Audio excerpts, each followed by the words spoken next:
তো হ্যালো বন্ধুরা, good morning, welcome back to the channel. কেমন আছো তোমরা সবাই? আশা করছি যে যেখান থেকে আমার ভিডিওটা দেখছো সবাই নিরাপদে এবং সুস্থ আর ভালো আছো। তো তোমাদের বান্ধবী পায়েল আবার একটা ব্লগ নিয়ে চলে এলো।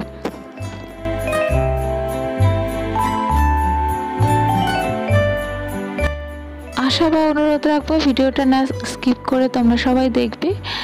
তো দেখতে পাচ্ছ এই প্ল্যান্টগুলো আগের ব্লগে শেয়ার করেছিলাম। তো এগুলো কিনেছিলাম নার্সারি থেকে, তো সেগুলোকে পটিং করে ফেলেছি। আর তো সেগুলো যেখানে রাখার সেগুলো রেখে দিয়েছি। তো সেটাই তোমাদের সাথে একটুখানি শেয়ার করলাম। তো আজকে হচ্ছে 13 নভেম্বর আর বুধবার। তো মর্নিং বলতে এখন 11:30 বেজে গেছে। মেয়ে স্কুলে চলে গেছে আর তারপরে আমি ভিডিওটাকে শুরু করলাম। তো এই দেখুন, এই ঝাউ গাছটাও কিনেছিলাম এত বড়, সেটাকে ব্যালকনিতে রেখেছি। আর এই ঘরের কাজকর্ম তো শুরু করে দিয়েছি যেহেতু অনুষ্ঠান আছে। আর এই দেখুন সমস্ত কার্টেন, কাভার টাভার সমস্ত আমি বার করে রেখে দিয়েছি। তো সেগুলোকে আমি সমস্ত এখন লাগাবো। তো সেটা আপনার সাথে অবশ্যই শেয়ার করব।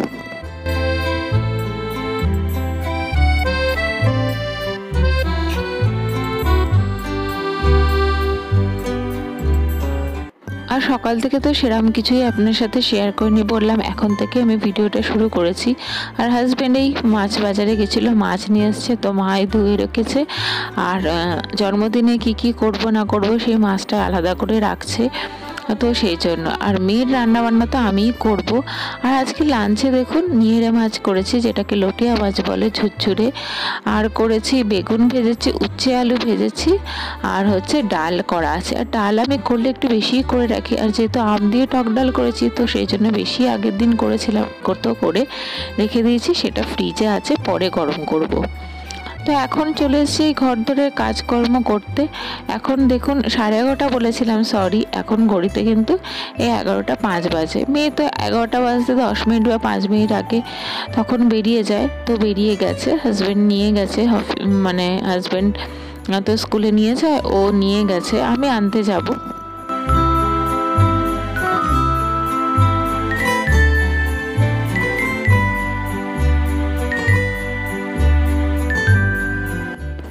আর বাড়িতে দেখবেন কোনো কাজ বা অনুষ্ঠান থাকলে একটা টেনশন সমস্ত কাজ করে। তো আজ এই শরীরটা আমার খুব একটা ভালো লাগছিল না। হাজব্যান্ড বলছে তোমার টেনশনেই শরীরটা খারাপ লাগছে, ও তো জানে বোঝে।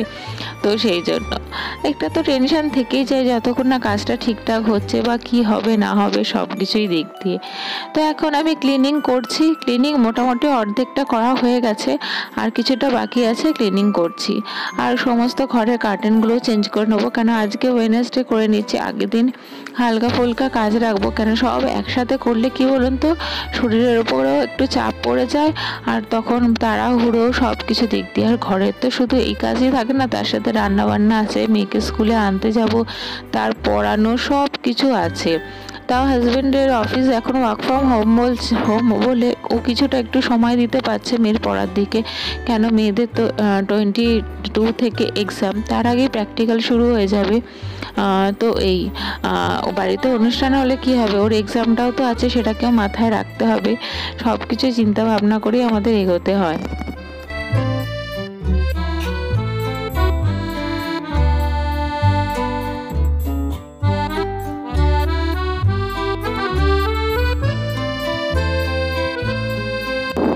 আমরা হাউসওয়াইফরা দেখবেন দশভূজা, সমস্ত বাড়ির হাউসওয়াইফরাই দেখবেন সমস্ত দিকে খেয়াল তাদের রাখতে হয়, কোনটা কি করতে হবে না করতে হবে সব কিছু দিক দিয়ে, কোথায় কি থাকবে সব কিছু। যারা দেখবেন একা সংসারে থাকে তাদের তো আরও প্রেশার বেশি থাকে সব কিছু, মানে কোথায় কি আছে না আছে নিজেকে ঠিকঠাক মতো খেয়াল রাখতে হয়। তো যাই হোক, এখন এই যে ক্লিনিংগুলো করছি, ঘর ধরতে এমনি পরিষ্কার সব কিছু। সকালবেলা আমি একটুখানি ঝোল ঝাড়ু দিয়ে সমস্ত কিছু ঝেড়ে নিয়েছি, আর এখন এই কার্টেন লাগাচ্ছি। আমার ঘরে কার্টেনটা লাগানো হয়ে গেছে, এখন এই মার ঘরে কার্টেন লাগাচ্ছি। তো আর ওপরের 3তলা ঘরেরও আমার সমস্ত কমপ্লিট হয়ে গেছে, সেটা আমি শেয়ার করবই অবশ্যই এই ব্লগে। আর কিরকম সাজিয়েছি মানে ডিটেলস আমি সমস্ত কিছু দেখাতে পারবো না, কেন সেরমভাবে সব কিছু ঠিকঠাক রেডি এখনো পর্যন্ত করিনি। যতটুকু করেছি সেটাই আপনার সাথে একটু যতক্ষণ না বাড়ির সমস্ত কাজ শেষ হয় না ততক্ষণ মনের মধ্যে একটা অস্থিরতা কাজ করে। আর আমি যেহেতু হয়ে গেছি হ্যাবিচুয়েট যে রেগুলার সমস্ত কিছু পরিষ্কার করা, তখন আর যেহেতু আর এখন তো স্পেশাল দিন, সেই হিসাবে তো আরও ভালোভাবে গোছাতে হবে, তো সেই জন্য মনের মধ্যে একটা অস্থিরতা কাজ করে। আর যেহেতু ভিডিও করছি, ভিডিও আপনার সাথে শেয়ার করছি, আরও একটু দেরি হচ্ছে, কারণ ক্যামেরা এদিক থেকে ওদিক করা, সমস্ত কিছু ঠিকঠাক করে সেট আপ করা, কীভাবে করতে হবে, পজিশান দেওয়া, সমস্ত কিছু করতেও একটু টাইম লেগে যায়, তখন আরও একটু দেরি হয়ে যায়। আর ইউটিউবার হওয়া অত সহজ না, ইউটিউবে আসতে গেলে অনেক পরিশ্রম করতে হয়, আর যারা অনেক সাফল্য লাভ করেছে, অনেক বড় হয়েছে, তাদের তো আরও পরিশ্রম করতে হয়। তাই একটা ভিডিও করতে 10-15 মিনিট সময় লাগে দেখতে, কিন্তু ওর পেছনে যে কতটা খাটনি, সারাদিনের ব্লগ তৈরি করে সারাদিনে কী কাজ করলাম সেটাকে 15-20 মিনিটে আনা, সেটা অনেকটা পরিশ্রমের ব্যাপার। রেটিং করতে, থাম্বনেল দিতে, কন্টেন্ট করতে, সমস্ত কিছু করতে অনেকটা পরিশ্রমের দরকার হয়। তো সেই জন্য সেই পরিশ্রমটা আস্তে আস্তে সাফল্যের দিকে এগোচ্ছে আমার। তো যাই হোক, গুড ইভিনিং বন্ধুরা। এখন ইভিনিং টাইম, মেয়েকে স্কুল থেকে নিয়ে চলে এসেছি, এই এখন 5:45 মতো বাজতে যায়। তো এখন এই মেয়ের টিফিন বক্স, ওয়াটার বোতলগুলোকেও ধুয়ে নিচ্ছি, আর মেয়ে ওদিকে শুয়ে পড়েছে। বললাম আমি এখন কিছু খাবো না, ঘুম থেকে উঠে খাবো। তো ডিনারে তড়কা করবো, রুটি করবো। মেয়ে বলেছে মা আমি রুটি আর তড়কা একটু নেই, সন্ধেবেলা খেয়ে নেবো ঘুম থেকে উঠে, ওই 6:30 পৌনে 7 নাগাদ উঠবে। আর আমি এখন এই চলে এসেছি, চা করবো, আর হাজব্যান্ড ওদিকে কাজ করছে, আর শাশুড়িমা ঘুমোচ্ছে, এখনও ওঠেনি, উঠবে একটু বাদে। তো এই হচ্ছে কথা। আর এই যে বলছিলাম, ইউটিউবার হওয়া অত সহজ না। ছোট হোক বড় হোক যাই হোক, অনেক ছোটোখাটো ইউটিউবাররাও দেখবেন অনেক তাড়াতাড়ি সাফল্য লাভ করেছে, আর বড়দের তো কত কথা ছেড়েই দিন। তাই একটা ভিডিও তৈরি করতে অনেকটা পরিশ্রমের দরকার হয়। ভিডিও তৈরি করেই ছেড়ে দিলাম যা হোক করে, কোনো ব্যাপার না। তার মধ্যে থাম্বনেল দেওয়া, সবথেকে ভালো কন্টেন্ট, টাইটেল দেওয়া, সমস্ত কিছু একটা ভেবে চিনতে সব কিছু দিক দিয়ে দিতে হয়। তাই আস্তে আস্তে এই জায়গাটা যে আমি তৈরি করতে পেরেছি, অনেক এর পেছনে পরিশ্রম আছে, অনেক কিছু আমি জানি যে কিভাবে পরিশ্রম করে এতটা আমি সাফল্য লাভ করতে পেরেছি আর এগোতে পারছি। আস্তে আস্তে ইনকামটাও শুরু হবে, মোটামুটি তার প্রসেস চলছে। আশা করছি আর কিছুদিনের মধ্যেই। এটা মনের মধ্যে একটা আছে বলেই এতটা খাটনি করে আপনাদের সাথে সমস্ত কিছু আমি শেয়ার করছি। তো যাই হোক, এখন চা বানানো হয়ে গেল, আর ওদিকে এখন এই বাসন রাখার একটা আমি উইকে একবার করে ভালো করে সার্ফ দিয়ে সাবান দিয়ে ভালো করে পরিষ্কার করে দিই, যেহেতু বাসন থাকে একটা লেয়ার মতো পড়ে, তো সেটা পরিষ্কার করে না। আমার আজকে প্রচুর খাটনি গেছে সকাল থেকে, বললাম না, আর কিচেন ক্লিনিং করেছি, সমস্ত কিছু। আবার ইভিনিংয়েও আমার সমস্ত অনেক কাজ আছে, তাই বলছি ওগুলো অফ ক্যামেরায় করেছি, আর অন ক্যামেরা করিনি, কারণ এমনিও ভিডিও দিতে গেলে অনেকটা বড় হয়ে যাবে, আর অত করতে গেলেও আমার সময়টাও লাগবে। তো সেই জন্যই অনেক কিছু আজকে কাজ হয়েছে। তো এখন এই ইভিনিংয়ে চা হয়ে গেল, আটা মাখিয়ে রুটিটা করে নিচ্ছি, তারপরে আমি তড়কা করব। মুগ কড়াইটাকে সিদ্ধ আমার করা হয়ে গেছে। আমি বললাম অফ ক্যামেরা আমি সমস্ত কাজ মোটামুটি করে নিয়েছি। পুরো ক্লিন করেছি, চিমনি আজকে ক্লিন করেছি, সমস্ত কিছু এমনি ক্লিন থাকে, তো সেই জন্যই বেশিটা অতটা টাইম লাগে না, তো কিন্তু ক্লিন তো করতেই হয়, এই হচ্ছে ব্যাপার।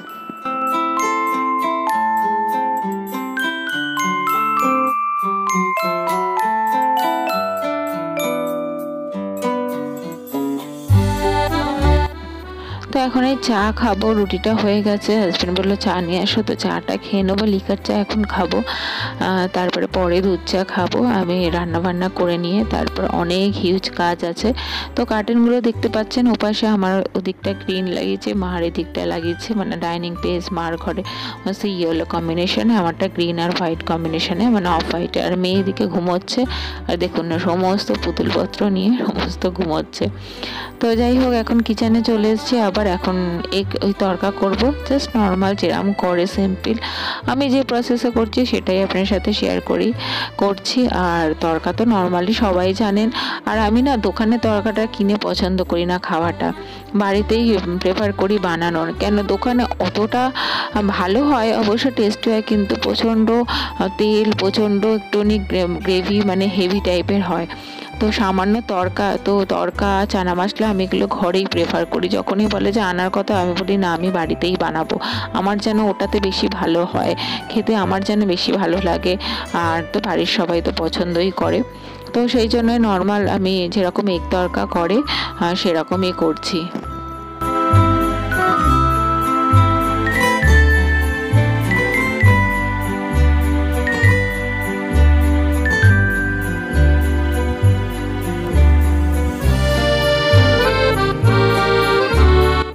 আর তড়কাটা করার জন্য ওই পেঁয়াজ কুচি করে নিয়েছি, রুনটাকেও ছোট ছোট করে কুচিয়ে নিয়েছি, আর আদাটাকে একটু গ্রেট করে নিয়েছি, কাঁচা লঙ্কা কুচিয়ে নিয়েছি। এগুলোতে দেখবেন সমস্ত কিছু তড়কাতে কুচিয়ে জিনিস দিলে ভালো টেস্ট হয়, একটু মুখে পড়ে। আর পেস্ট করে দিলে কি মিহি হয়েছে অতটা হয় না। আর তো দোকানে ওই রকম দেখবেন কুচিয়ে দেয়। তো নর্মাল যেরকম বেসিক মশলাগুলো হয় তো সেই মশলাগুলো দিলাম, জিরে, ধনে, হলুদ, লঙ্কা গুঁড়ো, আর এদিকে হচ্ছে দিয়ে দিয়েছি আমি তড়কা মশলা দিয়ে ভালো করে কষিয়ে নেবো। আর নামানোর সময় বেশিরভাগই কসুরি মেথি দেয়, কিন্তু আমি দিই এই মশলা কষানোর সময় কসুরি মেথি। এতে দিয়ে একবার দেখবেন কোনোদিনও করে, এতে কি বলুন তো মশলার সাথে কসুরি মেথিটা বেশ ভাজা ভাজা হয়ে যাচ্ছে, তো টেস্টটা আর ফ্লেভারটা আরও বেশি ভালো পাওয়া যায়। আমি এরকম করে দেখেছি, তো খেয়ে দেখেছি এরকম ভালো হয়েছে বলেই ট্রাই করলাম। তো আপনারা পারলে একবার করে দেখবেন। তার তড়কাটা আমি বেশি গ্রেভি করব না, একদম ভাজা, কেন তড়কা সাধারণত ফ্রাই টাইপেরই হয়, বেশি তো গ্রেভি হয় না। আর দোকানে যেগুলো হয় কি একটু তেলটা বেশি থাকে। তো এখন তৈরি হয়ে গেছে, আর মেয়েকেও দিয়ে দেবো। এখন ওই 6:45 মতো বাজে, ওকে একটা রুটির সাথে, রুটি আমার মেয়ে খেতে চায় না, জোর করে খাওয়াচ্ছি, ওকে বলি নে। আর ও তড়কাটা এখন ইদানিং বললাম না, ইদানিং বড় হয়েছে বলে সমস্ত জিনিস এখন খেতে চাইছে, তো সেই জন্যই তো ওকে একটা একটু তড়কা বাটি করে আর রুটি দিয়ে দিলাম।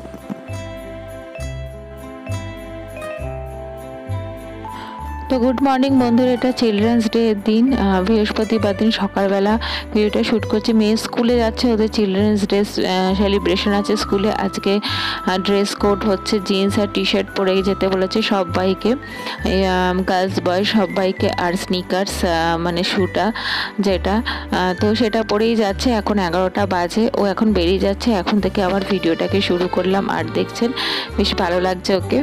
তো এখন এই চলে এসেছি, মেয়ে বেরিয়ে গেছে, এখন ওপরের 3তলা ঘরে চলে এসেছি, আর আপনার সাথে একটু শেয়ার করছি ঘরটা কিরম গুছিয়েছি। এই যে কম্পিউটার টেবিলটা আছে সেটার মধ্যে মেয়ের এই টেডি এগুলো রেখে দিয়েছি, আর কার্টেন রেড কালার লাগিয়েছি।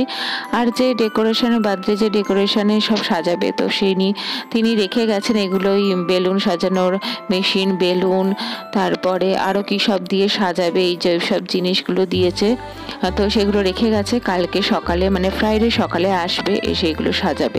আর এই দেখুন আমি এই বেড কভারটা পেতেছি, আর এই বেড কভারগুলো নিচে আমাদের মার ঘরে পাতবো, তো সেগুলো নতুন, এগুলো বার করে রেখেছি। আর এই ঘরটাও দেখছেন প্রচণ্ড পরিমাণে রোদ আসে, আর এরকমভাবে মেয়ের খেলনাগুলো সাজিয়ে রেখেছি। আর এরকম ধরনের আরও সব টেডিগুলো আমার শোকেসে তোলা আছে, তো সেগুলো আর বার করে নি। মেয়ে বলছিল, মা বলছে না দেখ লোকজন আসবে, বসবে টসবে, অত টেডি বার করার কোনো দরকার নেই। এরমভাবে সিম্পলভাবে সাজিয়েছি, দেখতেও সুন্দর লাগছে। আর পরবর্তীকালে এই ঘরটা মেয়ের হয়তো হবে, বা আমি আর হাজব্যান্ড শিফট করতে পারি, সেটা এখন পরের ব্যাপার, হয়তো 1-2 বছর সময় লাগবে। তো এই হচ্ছে ব্যাপার, তো এই হচ্ছে সাজিয়ে নিয়েছি, কেন ওপরে 3তলা ঘরে আমাদের ওয়াশরুমেরও ব্যবস্থা আছে সব কিছু, তো সেই জন্য। আর মেয়ের তো বড় হচ্ছে, ওর তো একটা আলাদা ঘর দরকারও, তো সেই হিসাবে। আর নিচে দেখুন লিভিং রুমটা আমি এই যে সোফা কভার দিয়েছি, এটা নতুন কিনেছি অনলাইনে, গ্রিন কালার রেখেছে, গ্রিন বেস করেই সমস্ত রেখেছি, যেহেতু এদিকটা গ্রিন কার্টেন লাগিয়েছে। আর এই যে মেয়ের এই ফটোটাও এখানে দিয়েছি, এই যে অনলাইনে জিনিসটা কিনেছি, সব কিছু দিয়ে মোটামুটি সাজানো আমার কমপ্লিট হয়ে গেছে। পাপোশগুলো নতুন লাগিয়েছি। তো আর বেড কভারটা চেঞ্জ করিনি, বেড কভারটা আমি ফ্রাইডেই সকালবেলা সব চেঞ্জ করব। আর এই মোটামুটি যতটা পেরেছি গুছিয়ে নিয়েছি। আর এই একটা টেনশন সমস্ত কাজ করছে, মানে আর কি বলবো, বলে বোঝাতে আপনাদের পারছি না। তো যাই হোক, আর আমি এই টেবিল কভার মানে ডাইনিং টেবিলের কভারটাও চেঞ্জ করব, সেটা আমি ইভিনিংয়ে চেঞ্জ করব। আর এর সাথে সাথে ভিডিওটা এখানেই শেষ করব, আর বাড়াবো না। এর পরের ব্লগটা হয়তো আসতে একটু দেরি হবে, কেন মেয়ের বার্থডে সেদিনই আমি শ্যুট করব, তো সেটা এডিট করতে করতে তো একটু সময় লাগবে, হয়তো 3-4 দিনও হতে পারে, 2 দিন, জানি না কি হবে। যেরকম আমি সময় পেলে অবশ্যই আপনার সাথে তাড়াতাড়ি ব্লগটা শেয়ার করব। আর তাহলে চলুন, এর সাথে সাথে আজকে ভিডিওটা এখানেই শেষ করছি। আপনারা ভালো থাকবেন, সুস্থ থাকবেন, সবাই ভালো থাকবেন। সাবস্ক্রাইব, লাইক, শেয়ার, কমেন্ট করতে ভুলবেন না। আবার একটা নেক্সট ব্লগ নিয়ে হাজির হব।